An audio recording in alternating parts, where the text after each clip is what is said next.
ಜಿಂದಾಬಾದ್. ಪತ್ರಕರ್ತ ಶ್ರೀಕಾಂತ್ ಮೇಲೆ ಹಲ್ಲೆ ನಡೆಸಿದ ಮಹೇಂದ್ರ ಶೆಟ್ಟಿಯನ್ನು ಬಂಧಿಸಿರಿ. ವೈದ್ಯ ವೃತ್ತಿಗೆ ಕಳಂಕ ತರುವ ಮಹೇಂದ್ರ ಶೆಟ್ಟಿ ಮೇಲೆ ಕಠಿಣ ಕ್ರಮ ಕೈಗೊಳ್ಳಬೇಕು. ಆಸ್ಪತ್ರೆಗೆ ಬರುವ ರೋಗಿಗಳ ಜೊತೆ ದುರ್ವರ್ತನೆ ತೋರುವ ಮಹೇಂದ್ರ ಶೆಟ್ಟಿ ಸಾರ್ವಜನಿಕ ಸೇವೆಯಿಂದ ವಜಾ ಮಾಡಿರಿ. ಪೊಲೀಸ್ ಇಲಾಖೆ ಯಾವುದೇ ಒತ್ತಡಗಳಿಗೆ ಒಳಗಾಗದೆ ಆರೋಪಿ ಮೇಲೆ ಕಠಿಣ ಕ್ರಮ ಜರುಗಿಸಿರಿ. ಡಿವೈಎಫ್ಐ ಜಿಂದಾಬಾದ್. ಡಿವೈಎಫ್ಐ ಜಿಂದಾಬಾದ್. ಪತ್ರಕರ್ತರ ಮೇಲಿನ ಹಲ್ಲೆಯನ್ನ ಖಂಡಿಸೋಣ. ಹಲ್ಲೆ ಮಾಡಿದ ಗುಂಡಾ ವೈದ್ಯನನ್ನು ಬಂಧಿಸಿರಿ. ಪತ್ರಿಕಾ ಸ್ವಾತಂತ್ರ್ಯ ರಕ್ಷಿಸಿರಿ. ಲಂಚಕೋರ ವೈದ್ಯನನ್ನು ಅಮಾನತು ಮಾಡಿರಿ. ಡಿವೈಎಫ್ಐ ಜಿಂದಾಬಾದ್. ಇನ್ಕಿಲಾಬ್ ಜಿಂದಾಬಾದ್. ಇನ್ಕಿಲಾಬ್ ಜಿಂದಾಬಾದ್. ಪತ್ರಕರ್ತ ಶ್ರೀಕಾಂತ್ ಮೇಲೆ ಹಲ್ಲೆ ನಡೆಸಿದ ಮಹೇಂದ್ರ ಶೆಟ್ಟಿಯನ್ನು ಬಂಧಿಸಿರಿ. ವೈದ್ಯ ವೃತ್ತಿಗೆ ಕಳಂಕ ತರುವ ಮಹೇಂದ್ರ ಶೆಟ್ಟಿ ಮೇಲೆ ಕಠಿಣ ಕ್ರಮ ಕೈಗೊಳ್ಳಬೇಕು. ಆಸ್ಪತ್ರೆಗೆ ಬರುವ ರೋಗಿಗಳ ಜೊತೆ ದುರ್ವರ್ತನೆ ತೋರುವ ಮಹೇಂದ್ರ ಶೆಟ್ಟಿ ಸಾರ್ವಜನಿಕ ಸೇವೆಯಿಂದ ವಜಾ ಮಾಡಿರಿ. ಪೊಲೀಸ್ ಇಲಾಖೆ ಯಾವುದೇ ಒತ್ತಡಗಳಿಗೆ ಒಳಗಾಗದೆ ಆರೋಪಿ ಮೇಲೆ ಕಠಿಣ ಕ್ರಮ ಜರುಗಿಸಿರಿ. ಡಿವೈಎಫ್ಐ ಜಿಂದಾಬಾದ್. ಹಲ್ಲೆಯನ್ನು ಖಂಡಿಸೋಣ. ಹಲ್ಲೆ ಮಾಡಿದ ಗುಂಡಾ ವೈದ್ಯನನ್ನು ಬಂಧಿಸಿರಿ. ಪತ್ರಿಕಾ ಸ್ವಾತಂತ್ರ್ಯ ಮಾಡಿರಿ. ಡಿವೈಎಫ್ಐ ಜಿಂದಾಬಾದ್. ಡಿವೈಎಫ್ಐ ಜಿಂದಾಬಾದ್.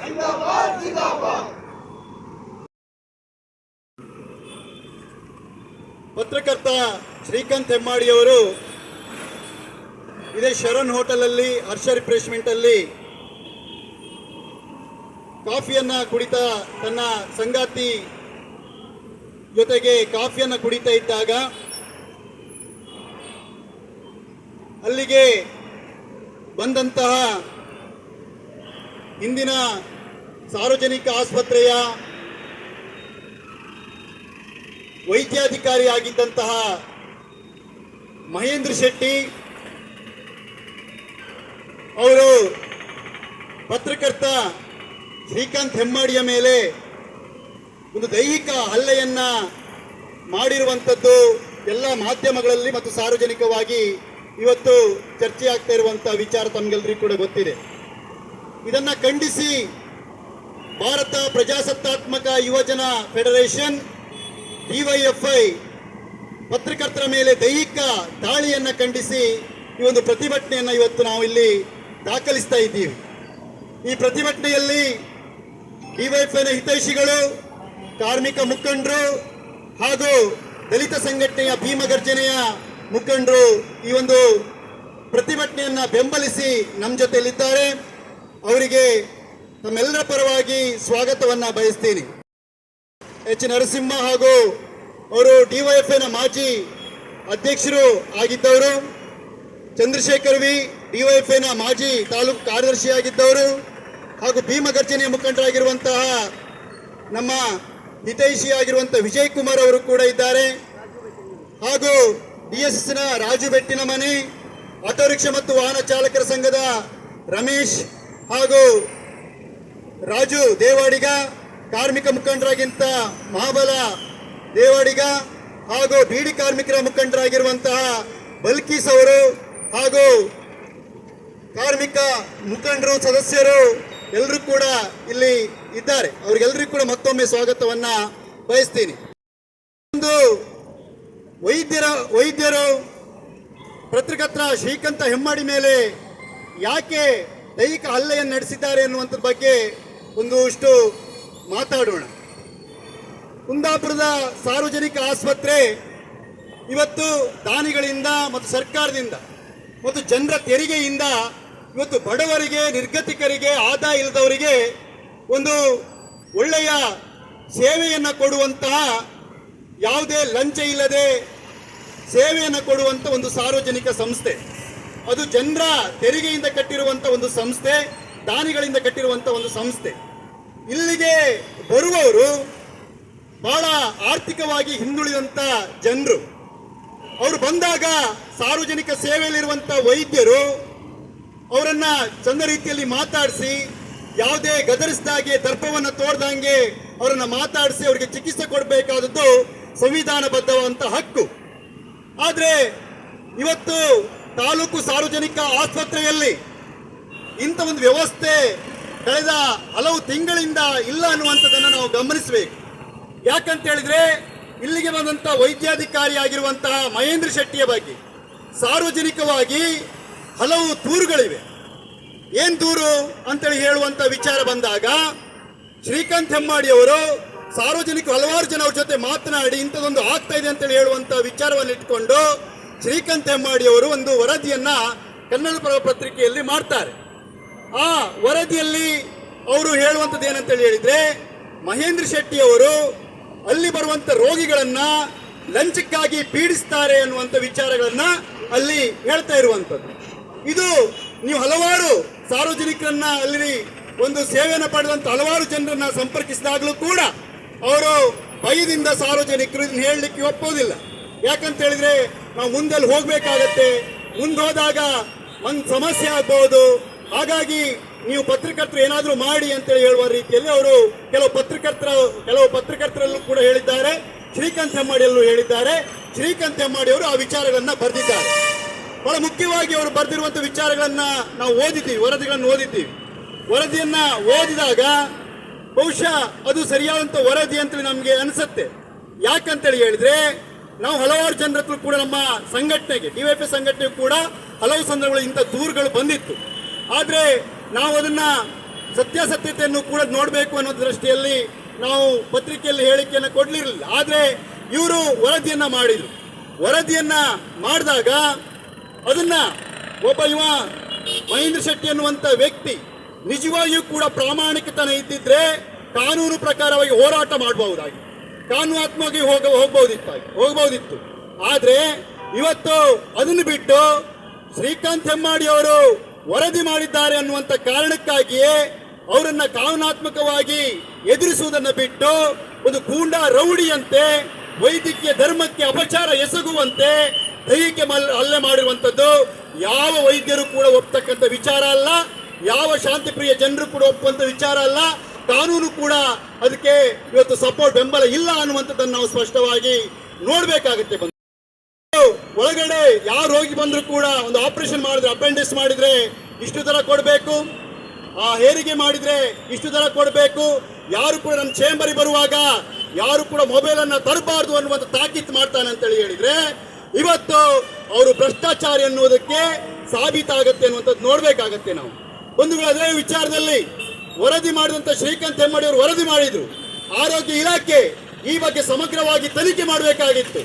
ಆದ್ರೆ ಆರೋಗ್ಯ ಇಲಾಖೆ ಕೇವಲ ತಾತ್ಕಾಲಿಕವಾಗಿ ಕಾರ್ಕಳಕ್ಕೆ ವರ್ಗವನ್ನ ಮಾಡುವ ಮೂಲಕ ಕೈ ತೆಗೆದುಕೊಂಡು ಸುಮ್ಮನೆ ಕೂತ್ಕೊಳಿತು ಅನ್ನುವಂಥದ್ದು ಕೂಡ ಆರೋಪವನ್ನ ಆರೋಗ್ಯ ಇಲಾಖೆ ಮೇಲೆ ಮಾಡಬೇಕಾಗತ್ತೆ.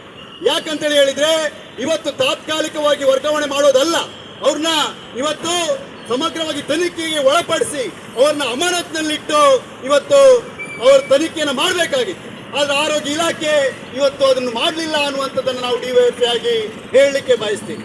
ಹಾಗಾಗಿ ಇವತ್ತು ಮಹೇಂದ್ರ ಶೆಟ್ಟಿ ಏನಿದ್ದಾರೆ ಒಬ್ಬ ರೌಡಿಗಿಂತಲೂ ದೊಡ್ಡ ರೀತಿಯಲ್ಲಿ ದುರ್ವರ್ತನೆ ಮಾಡಿದ್ದಾರೆ ಅನ್ನುವಂಥದ್ದು ನಮ್ಗೆ ಇವತ್ತು ಸಾಬೀತಾಗ್ತದೆ. ಯಾಕಂದ್ರೆ ರೌಡಿಗಳು ಕೂಡ ಕುಟುಂಬದವರು ಜೊತೆಯಲ್ಲಿ ಇದ್ದಾಗ, ಹೆಂಡತಿಯೋ ಮಕ್ಕಳು ಜೊತೆಯಲ್ಲಿ ಇದ್ದಾಗ ಅವ್ರು ಅಟ್ಯಾಕ್ ಮಾಡಲ್ಲ ಸಾಮಾನ್ಯವಾಗಿ. ಆದ್ರೆ ಅದಕ್ಕಿಂತಲೂ ಕೂಡ ದುರ್ವರ್ತನೆಯಾಗಿ, ರೌಡಿಗಿಂತಲೂ ಕೂಡ ದುರ್ವರ್ತನೆಯಾಗಿ ಇವತ್ತು ದೈಹಿಕ ಹಲ್ಲೆಯನ್ನ ಮಾಡ್ತಾರೆ ಅಂತೇಳಿ ಹೇಳಿದ್ರೆ ಇವತ್ತು ನಾವೆಲ್ಲರೂ ಕೂಡ ಅರ್ಥ ಮಾಡ್ಕೊಳ್ಬೇಕು, ವೈದ್ಯ ಕ್ಷೇತ್ರಕ್ಕೆ ಇಂಥ ಮಹೇಂದ್ರ ಶೆಟ್ಟಿ ಅವರು ಎಷ್ಟು ಅಪಾಯಕಾರಿಯಾಗಿ ಇವತ್ತು ಮುಂದುವರಿತಾರೆ, ಎಷ್ಟು ಜನರನ್ನ ಪೀಡಿಸುವಂತ ವ್ಯಕ್ತಿಯಾಗಿ ಮುಂದುವರಿತಾರೆ ಅನ್ನುವಂಥದ್ದನ್ನು ಇವತ್ತು ನಾವು ಖಂಡಿಸಬೇಕಾಗಿದೆ ಮತ್ತೆ ಗಮನಿಸಬೇಕಾಗಿದೆ. ಮರಿಯನ್ನು ಕೂಡ ಕೊಡೋದಿಲ್ಲ ಅನ್ನುವಂಥದ್ದನ್ನು ಕೂಡ ನಾವು ಕೇಳ್ಕೊಂಡಿದ್ದೀವಿ. ಇವತ್ತು ಸಾರ್ವಜನಿಕ ಆಸ್ಪತ್ರೆಯ ಬಗ್ಗೆ ಸಾರ್ವಜನಿಕರಲ್ಲಿ ಒಂದು ಒಳ್ಳೆ ಅಭಿಪ್ರಾಯವನ್ನು ಮೂಡಬೇಕಾದ್ರೆ ಒಳ್ಳೆಯ ವೈದ್ಯಾಧಿಕಾರಿಗಳು ಕುಂದಾಪುರಕ್ಕೆ ಬೇಕು, ಸಾರ್ವಜನಿಕ ಆಸ್ಪತ್ರೆಗೆ ಒಳ್ಳೆ ವೈದ್ಯಾಧಿಕಾರಿಗಳು ಬೇಕು. ಆ ನಿಟ್ಟಿನಲ್ಲಿ ಇವತ್ತು ಸರ್ಕಾರ ಕ್ರಮವನ್ನು ವಹಿಸಬೇಕು. ಇವತ್ತಿಗೂ ಕೂಡ ಅನುಮಾನ ಇದೆ ಒಂದು ಕಡೆ. ಯಾಕಂತೇಳಿ ಹೇಳಿದ್ರೆ ಬಹುಶಃ ಒಂದು ತನಿಖೆ ರೀತಿಯಲ್ಲಿ ಆಗತ್ತೆ, ಹಾಗಾಗದೇ ಇರಲಿ ಅಂತ ನಾವು ಹೇಳ್ತೀವಿ. ತನಿಖೆ ರೀತಿಯಲ್ಲಿ ಆಗತ್ತೆ, ಅವರು ಬೇರೆ ಕಡೆ ಹೋಗ್ತಾರೆ, ಮತ್ತೆ ಆರಾಮವಾಗಿ ಅಲ್ಲಿ ಜನರನ್ನ ಪೀಡಿಸುವಂತ ಕೆಲಸವನ್ನ ಮಾಡ್ತಾರೆ. ಇವತ್ತು UT ಖಾದರ್ ಆರೋಗ್ಯ ಸಚಿವರು ಇವತ್ತು ಮಾತಾಡಬೇಕು. ಅವರ ಮೂಗಿನಡಿಯಲ್ಲಿರುವಂತಹ ಒಂದು ಸಾರ್ವಜನಿಕ ಆಸ್ಪತ್ರೆಯಲ್ಲಿ ಇಂಥ ಒಂದು ವ್ಯಕ್ತಿಗಳು ವೈದ್ಯಾಧಿಕಾರಿಯಾಗಿ ಇದ್ರ ಅಂತ ಹೇಳಿದ್ರೆ ಅವ್ರು ಅಮಾನತ್ತು ಮಾಡದೇ ಇದ್ರೆ ಇವತ್ತು ಆರೋಗ್ಯ ಸಚಿವರ ಮೇಲೂ ಕೂಡ ಅನುಮಾನ ಬರುವಂತ ಪರಿಸ್ಥಿತಿ ಇರ್ತದೆ, ಸರ್ಕಾರದ ಮೇಲೂ ಕೂಡ ಅನುಮಾನ ಬರುವಂತ ಪರಿಸ್ಥಿತಿ ಇರ್ತದೆ. ಹಾಗಾಗಿ ಅವರನ್ನ ಅಮಾನತ್ ಮಾಡಿ ತನಿಖೆ ನಡೆಸುವುದೇ ಸೂಕ್ತ ಅಂತ ಡಿವೈಎಫ್ಐ ಇವತ್ತು ಹೇಳ್ತಾ ಇದೆ. ಅವ್ರನ್ನ ಕೂಡಲೇ ಬಂಧಿಸಬೇಕು, ಬಂಧಿಸಿ ಅವರ ಮೇಲೆ ಕಠಿಣ ಕಾನೂನು ಕ್ರಮವನ್ನು ಜರುಗಿಸಬೇಕು. ಕುಂದಾಪುರ ತಾಲೂಕಿನ ಎಲ್ಲ ಆರ್ಥಿಕವಾಗಿ ಹಿಂದುಳಿದಂತ ಎಲ್ಲರ ರಕ್ಷಣೆ ಮಾಡುವಂತದ್ದು ಸಮಗ್ರವಾಗಿ ಅವ್ರನ್ನ ತನಿಖೆಗೆ ಒಳಪಡಿಸಿದ ಮಾತ್ರನೇ ಆಗತ್ತೆ. ಈ ಜನರನ್ನ ಕಾಪಾಡುವಂತ ಇವತ್ತು ಸರ್ಕಾರ ಇವತ್ತು ಯುಟಿ ಖಾದರ್ ಕೂಡಲೇ ಮಾತಾಡಿ ಅವ್ರನ್ನ ಅಮಾನತುಗೊಳಿಸಬೇಕು ಅಂತೇಳಿ ಹೇಳಿ ಡಿವೈಎಫ್ಐ ಒತ್ತಾಯ ಮಾಡ್ತಾ ಇದೆ ಅಂತೇಳಿ ಹೇಳಿ ನನ್ನ ಮಾತನ್ನ ಮುಗಿಸ್ತೀನಿ. ಈ ಒಂದು ಸಂದರ್ಭದಲ್ಲಿ ನಮ್ಮ ಜೊತೆಯಲ್ಲಿ ಡಿವೈಎಫ್ಐನ ಯಾಕಂತ ಹೇಳಿದ್ರೆ ಇವತ್ತು ಸಮಾಜದಲ್ಲಿ ಸರ್ಕಾರದ ಸೇವೆ ಇರುವಂತದ್ದು, ಸಮಾಜದ ಕಟ್ಟಕಡೆಯ ನಾಗರಿಕರಿಗೆ ಸೇವೆಯನ್ನ ಕೊಡುವುದಕ್ಕಾಗಿ ಇಂಥ ಸೇವೆಯನ್ನ ಕೊಡುವ ಒಂದು ಭಾಗವಾಗಿರುವಂತ ಸರ್ಕಾರಿ ಆಸ್ಪತ್ರೆ ಬಹಳ ಮುಖ್ಯವಾಗಿ ಜನರ ಆರೋಗ್ಯ ರಕ್ಷಣೆ, ಆರ್ಥಿಕವಾಗಿ ಬಹಳ ಹಿಂದುಳಿದಂತ ಜನಗಳು ಇವತ್ತು ಸರ್ಕಾರಿ ಆಸ್ಪತ್ರೆಗಳಲ್ಲಿ ತಮ್ಮ ಸೇವೆಯನ್ನ ಪಡೆಯೋದಕ್ಕೆ ಬರ್ತಾರೆ. ಅಂತ ರೋಗಿಗಳಿಗೆ ಬಹಳ ಕಷ್ಟ ಇದೆ. ಅವರು ಸಂಪಾದನೆಯನ್ನ ಕಳ್ಕೊಂಡು ಕಾಯಿಲೆ ಬಿದ್ದಿರ್ತಾರೆ. ಆಸ್ಪತ್ರೆಗೆ ಬಂದಾಗ ಅವರನ್ನ ಆರ್ಥಿಕವಾಗಿ ಪೀಡಿಸುವಂತದ್ದು ಇವತ್ತು ಮಾನವ ಘನತೆಗೆ ಕುಂದು ತರುವಂತದ್ದು. ಸರ್ಕಾರಿ ಕೆಲಸ, ಸರ್ಕಾರಿ ಉದ್ಯೋಗದಲ್ಲಿ ಇವತ್ತು ಲಕ್ಷ ರೂಪಾಯಿವರೆಗೆ ಮಾಸಿಕ ವೇತನವನ್ನು ಪಡೆಯುವಂತವರು ಈ ರೀತಿಯಾದಂತ ಒಂದು ಭಿಕ್ಷುಕರಿಗಿಂತಲೂ ಕಡೆಯಾದಂತ ವರ್ತನೆ, ಇದು ಅಮಾನವೀಯವಾದದ್ದು ಅಂತೇಳಿ ಹೇಳಿ ನಾನು ಇವತ್ತು ಇದನ್ನ ಖಂಡಿಸ್ತೇನೆ. ಅದೇ ಹೊತ್ತಿಗೆ ಶ್ರೀಕಾಂತ್ ಹೆಮ್ಮಾಡಿ ಅವರು ಇವತ್ತು ಏನ್ ತಪ್ಪು ಮಾಡಿದ್ದಾರೆ? ಇವತ್ತು ಅವರೊಬ್ಬ ವಿದ್ಯಾರ್ಥಿ ಆಗಿರುವಾಗಲಿಂದಲೇ ನಾನು ಅವರನ್ನ ನೋಡಿದ್ದೇನೆ. ಈ ದೇಶದಲ್ಲಿ ಒಂದು ಪ್ರಗತಿಪರ ಕಣ್ಣೋಟ ಬದಲಾವಣೆಯನ್ನು ಇಟ್ಕೊಂಡಂತ ಒಂದು ಸಂಘಟನೆಗಳಲ್ಲಿ ಅವರು ಬೆಳೆದು ಬಂದವರು. ಅವರಿಗೆ ಇವತ್ತು ಕಾಳಜಿ ಇದೆ. ಈ ಸಮಾಜದಲ್ಲಿ ಬಹಳ ದುರ್ಬಲ ವರ್ಗದ ಜನರ ಪರವಾಗಿ ನಾನೇನಾದರೂ ಧ್ವನಿ ಎತ್ತಬೇಕು ಅನ್ನುವಂತ ಕಾರಣಕ್ಕಾಗಿ ಪತ್ರಕರ್ತನಾಗಿ ತನ್ನ ಕರ್ತವ್ಯವನ್ನ ಮಾಡಿದರೆ ಈ ಲಂಚಾವತಾರ ಜನರಿಗೆ ಸರಿಯಾದ ಸೇವೆ ಕೊಡದೇ ಇರುವುದನ್ನ ಈ ಸಮಾಜದ ಗಮನಕ್ಕೆ ತರಬೇಕು, ಆಡಳಿತದ ಗಮನಕ್ಕೆ ತರಬೇಕು. ಆ ಮೂಲಕ ಈ ಸರ್ಕಾರಿ ಆಸ್ಪತ್ರೆಯಲ್ಲಿನ ಅವ್ಯವಸ್ಥೆ, ಭ್ರಷ್ಟಾಚಾರವನ್ನ ತಡಿಲಿಕ್ಕೆ ತನ್ನಿಂದ ಆದಂತಹ ಒಂದು ಲೇಖನಿಯ ಮೂಲಕ ಕೆಲಸವನ್ನ ಮಾಡಬೇಕನ್ನುವಂತ ಮಹತ್ತರವಾದಂತ ಕಾಳಜಿಯನ್ನು ಇಟ್ಕೊಂಡು ಅವರು ಮಾಡಿರುವಂತದ್ದು. ಯಾವುದೇ ಆಮಿಷಗಳಿಗೆ ಅಲ್ಲ, ಯಾವುದೇ ರೀತಿಯ ಬ್ಲಾಕ್ ಮೇಲ್ ಮಾಡ್ಲಿಕ್ಕಾಗಿ ಅಲ್ಲ. ಜನರಿಗೆ ಇಂಥ ಕಷ್ಟ ಆಗ್ತಾ ಇದೆ, ಇಂಥ ಆಸ್ಪತ್ರೆಯಲ್ಲಿ ಇಂಥ ಒಂದು ವೈದ್ಯರಿಂದ, ಇಂಥ ಒಂದು ಅಧಿಕಾರಿಯಿಂದ ಆಗ್ತಾ ಇದೆ ಅಂತೇಳಿ ಹೇಳಿ ಸಮಾಜದ ಗಮನ ತಂದಿರುವಂತದ್ದೇ ಬಹಳ ದೊಡ್ಡ ಮಹಾಪರಾಧ ಅನ್ನುವ ರೀತಿಯಲ್ಲಿ ಇವತ್ತು ಅವರು ಬೆಳಿಗ್ಗೆ ಹೋಟೆಲ್ನಲ್ಲಿ ತನ್ನ ಹೆಂಡತಿ ಜೊತೆ ಚಹಾ ಕುಡಿತಾ ಇರುವಾಗ CCTV ಫೋಟೇಜ್ ಅನ್ನ ನೋಡುವಾಗ ಗೊತ್ತಾಗುತ್ತೆ. ಯಾವುದೇ ರೀತಿಯ ಒಂದು ಮುನ್ಸೂಚನೆ ಇಲ್ಲದೆ ಸಡನ್ ಆಗಿ ಕರೆದು ಕೈಯನ್ನ ತಿಪ್ಪಿ ಹೊಡೆದಿರುವಂತದ್ದು ಇವತ್ತು ಬಹಳ ಅಕ್ಷಮ್ಯ ಅಪರಾಧ. ಇಂಥ ಅಪರಾಧಿಗಳು ಸಾರ್ವಜನಿಕವಾಗಿ ಒಂದು ಹೋಟೆಲ್ನಲ್ಲೇ ಮಾಡ್ತಾರೆ ಒಬ್ಬರು ವೈದ್ಯರು ಅಂತ ಹೇಳಿದ್ರೆ ವೈದ್ಯ ವೃತ್ತಿಗೆ ಕಳಂಕ. ಇಂತಹ ಒಂದು ವ್ಯಕ್ತಿಯ ಮೇಲೆ ಸರ್ಕಾರ, ಇಲಾಖೆ ಗಂಭೀರವಾಗಿ ಕಾನೂನು ರೀತಿ ಕ್ರಮ ಕೈಗೊಳ್ಳಬೇಕು. ಅವರು ವೈದ್ಯಕೀಯ ವೃತ್ತಿಯಲ್ಲಿ ಮುಂದುವರಿಬಾರದು, ಅವರನ್ನ ಕಾನೂನು ರೀತಿ ಬಂಧಿಸಿ ಅವರ ಮೇಲೆ ಶಿಕ್ಷೆ ಕ್ರಮ ಕೈಗೊಳ್ಳಬೇಕು ಅಂತೇಳಿ ಹೇಳಿ ಇವತ್ತು ಡಿವೈಎಫ್ಐ ಸಂಘಟನೆ ಆಶ್ರಯದಲ್ಲಿ ನಡೀತಿರುವಂತ ಈ ಒಂದು ಬಹಿರಂಗ ಪ್ರತಿಭಟನೆಯಲ್ಲಿ ನಾನು ಮನವಿಯನ್ನ ಮಾಡಿಕೊಂಡು ನನ್ನೆರಡು ಮಾತುಗಳನ್ನ ಮುಕ್ತಾಯ ಮಾಡ್ತೇನೆ. ನಮ್ಮ ಬೆಂಬಲವನ್ನು ನಾವು ಘೋಷಿಸ್ತೇವೆ. ಇವತ್ತು ಪತ್ರಿಕೋದ್ಯಮ ಅನ್ನುವಂಥದ್ದು ಏನಾದರೂ ಸ್ವಲ್ಪ ಜೀವಂತಿಕೆಯನ್ನು ಉಳಿಸ್ಕೊಂಡದಿದ್ದರೆ ಅದು ಈ ಸ್ಥಳೀಯ ಪತ್ರಿಕೆಗಳು, ಸೋಷಿಯಲ್ ಮೀಡಿಯಾಗಳು, ಸಣ್ಣ ಸಣ್ಣ ಪತ್ರಿಕೆಗಳು ಇವತ್ತು ಜನರ ಪರವಾಗಿ ಮಾತಾಡ್ತಾರೆ. ವಾಸ್ತವದಲ್ಲಿ ಇವತ್ತು ನಮ್ಮ ದೇಶದ ಸಂವಿಧಾನಕ್ಕೆ 4ನೇ ಕಂಬ ಅಂದರೆ ಅದನ್ನು ನಾವು ಪತ್ರಿಕೆ ಅಂತ ಹೇಳ್ತೇವೆ. ಸಮಾಜದ ಎಲ್ಲ ಕೋರೆಗಳನ್ನು ಕೂಡ ತಿದ್ದಲಿಕ್ಕೆ, ಯಾವುದೇ ಒಂದು ಅಡೆತಡೆ ಇಲ್ಲದೆ ತಪ್ಪುಗಳನ್ನು ಎತ್ತಿ ತೋರಿಸಲಿಕ್ಕೆ ಇವತ್ತು ಪತ್ರಿಕಾ ಮಾಧ್ಯಮಗಳು ಕೆಲಸ ಮಾಡಬೇಕಾಗಿದೆ. ವಾಸ್ತವದಲ್ಲಿ ಶ್ರೀಕಾಂತ್ ಹೆಮ್ಮಾಡಿ ಅವರು ಒಂದು ಯೂಟ್ಯೂಬ್ ಚಾನಲನ್ನು, ಅವರದ್ದೇ ಆದ ಪತ್ರಿಕಾ ಮೀಡಿಯಾವನ್ನು ಪ್ರಾರಂಭ ಮಾಡಿಕೊಂಡು ಆ ಕೆಲಸವನ್ನು ಮಾಡ್ತಿದ್ದಾರೆ. ಅವರ ಮೇಲಿನ ಹಲ್ಲೆ ಏನಿದೆ, ಇದು ಪತ್ರಿಕಾ ಧರ್ಮದ ಮೇಲೆ ಹಲ್ಲೆ ಅನ್ನುವಂಥದ್ದನ್ನು ನಾವು ನೋಡಬೇಕಾಗಿದೆ. ಬಹುಶಃ ನಾವು ಈ ರೀತಿಯ ಸಣ್ಣ ಪುಟ್ಟ ಪತ್ರಿಕೆಗಳ ಮೇಲೆ ನಡೆಯುವ ಹಲ್ಲೆಯನ್ನು ತಡೆದೇ ಹೋದರೆ ಸಾಮಾನ್ಯ ಜನರ ಪರವಾಗಿ ಮಾತನಾಡುವಂಥವರು, ಅಕ್ರಮಗಳ ಬಗ್ಗೆ ಮಾತನಾಡುವ ಇರ್ತಕ್ಕಂಥವ್ರು, ಅಧಿಕಾರದಲ್ಲಿದ್ದವರು ಮಾಡ್ತಕ್ಕಂಥ ತಪ್ಪುಗಳನ್ನು ಪ್ರಶ್ನಿಸುವವರು ಇವತ್ತಿಲ್ಲವಾಗ್ತದೆ.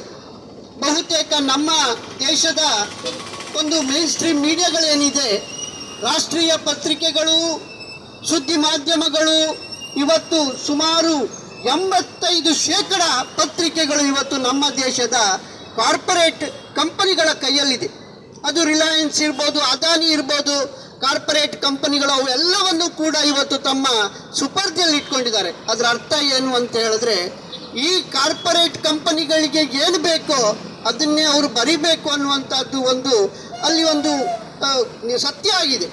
ಹಾಗಾಗಿ ಒಂದು ಯುವ ಜನರ ಹೋರಾಟ ನಡೀಲಿ, ದೆಹಲಿಯಲ್ಲಿ ಒಂದು ಹೋರಾಟ ನಡೀಲಿ, ಸಾಮಾನ್ಯ ಬೀದಿಯಲ್ಲಿ ಒಂದು ಹೋರಾಟ ನಡೆದರೆ ಇವರಿಗೆ ವಿಷಯ ಆಗುವುದಿಲ್ಲ.